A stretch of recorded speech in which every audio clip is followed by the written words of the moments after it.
la psicóloga penitenciaria y el deporte que más les gusta dentro de prisiones es el boxeo. Hay una frase en el argot del boxeo que dice que al boxeo no se juega. Puedes jugar fútbol, puedes jugar basquetbol, puedes jugar béisbol, pero ¿qué hacen los boxeadores? Boxear.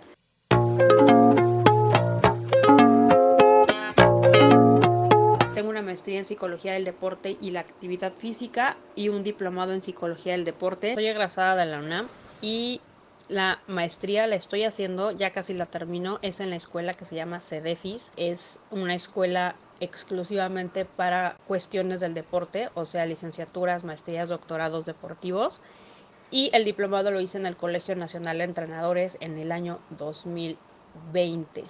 Y constantemente me estoy capacitando en temas, por ejemplo, de salud mental y deporte, género y deporte, de nutrición, en cuestiones de medicina del deporte, porque cuando un boxeador te llama para trabajar en su equipo, pues tienes que saber qué está pasando en su vida, en su carrera, tienes que saber mucho de los temas con los que el boxeador se encuentra lidiando, como el peso, ¿no? Entonces trabajamos con nutriólogos, con fisioterapeutas y por lo menos uno tiene que saber cuáles son las lesiones más comunes en el boxeador. Por ejemplo, la última semana de corte de peso, ellos tienen un ánimo y un carácter muy diferente a la primera semana de preparación, y esto es justamente porque pues la hidratación es diferente, la alimentación es diferente, entonces entre todos vamos trabajando en equipo, ¿no? Y uno nunca deja de aprender. Entonces la capacitación, además del título, de la maestría, de los diplomados, pues tiene que ser de manera constante. Yo estaba ya egresada de la licenciatura, estaba trabajando de hecho en reclusorios, era psicóloga penitenciaria y bueno, primero me empecé a dar muy bien cuenta que dentro de la cárcel el que ellos hicieran deporte, y el deporte que más les gusta dentro de prisiones es el boxeo, los hacía mantenerse más fuera de broncas cuando salían libres y seguían practicando el deporte. Bueno, había menos reincidencia y había más reinserción. Y al mismo tiempo entrenaba boxeo con el equipo de Manuel López en el gimnasio Loreman. Bueno, en ese año más o menos fue 2018, antes de la pandemia, el papá de Manuel López, don Lorenzo López, que es un manager y entrenador de la súper vieja escuela y ícono en México y en el mundo en el boxeo, me dieron la oportunidad de dar una plática del manejo de peso en tiempos de época decembrina, porque tenían muchos boxeadores profesionales en ese tiempo, y entonces pues me gustó muchísimo.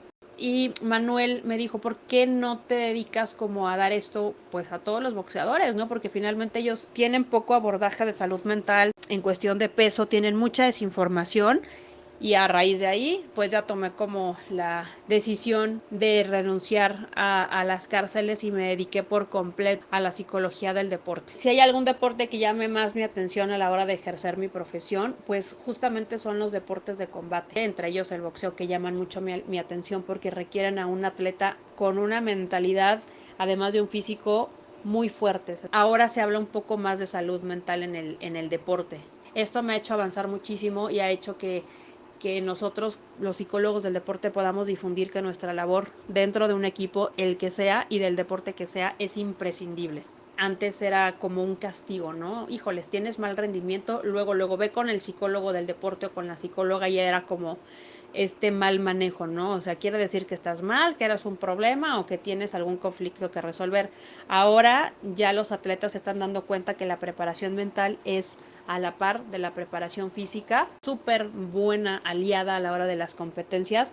Es importantísimo para un boxeador el acompañamiento psicológico, porque además de que están ejerciendo un deporte, están jugándose la vida. Entonces tenemos nosotros pensamientos conscientes y pensamientos inconscientes.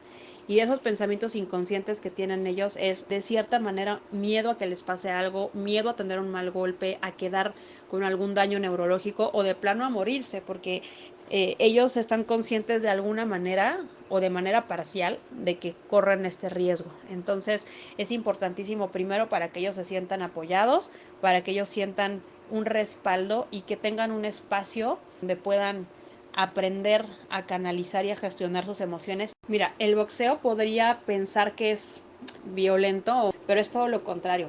De hecho, si tú platicas con muchos entrenadores, a veces padres de familia llevan a niños chiquitos porque son muy agresivos en la escuela, y los entrenadores lo que les enseñan desde muy pequeñas edades es que el boxeo no es un deporte improvisado, no son peleas callejeras. Y además es un deporte donde hay muchísimas reglamentaciones y no es solamente golpearse a lo loco. Es un deporte donde el rival con el que te enfrentas entrena lo mismo que tú y merece respeto y admiración. Las personas cuando terminan de entrenar boxeo terminan exhaustas, ni ganas de echar bronca. ¿Por qué? Pues porque ahí ya canalizaron todas sus energías y todas sus emociones negativas. Pero si un boxeador o alguien que practica box cuando se enoja pierde muy fácil el control, ahí sí tendría que trabajar su control y manejo de la ira. No dejar el boxeo, sino más bien saberlo canalizar en el entrenamiento, golpear el costal y no golpear a las personas. Los golpes se dan en el costal o arriba del ring, pero con todas las reglamentaciones hechas y derechas. ¿Y qué tan importante considero que sea el acompañamiento psicológico para practicar un deporte como el boxeo? Es muy importante porque justamente el boxeo es un deporte que exige, que tiene mucha presión en el atleta, en este caso en el boxeador. Entonces hay presión por dar el peso, hay presión porque los rivales pues me van a pegar, hay presión porque cuando uno es amateur, por ejemplo, hay torneos cada 8 días y entonces necesito a lo mejor saber gestionar mi ansiedad, mis nervios y es importantísimo trabajar para que el ser humano que se convierta en boxeador se suba a pelear bien seguro. Entonces se trabaja también mucho la confianza, la seguridad, del autoconcepto. Por eso es fundamental el acompañamiento psicológico en un futuro o en un boxeador.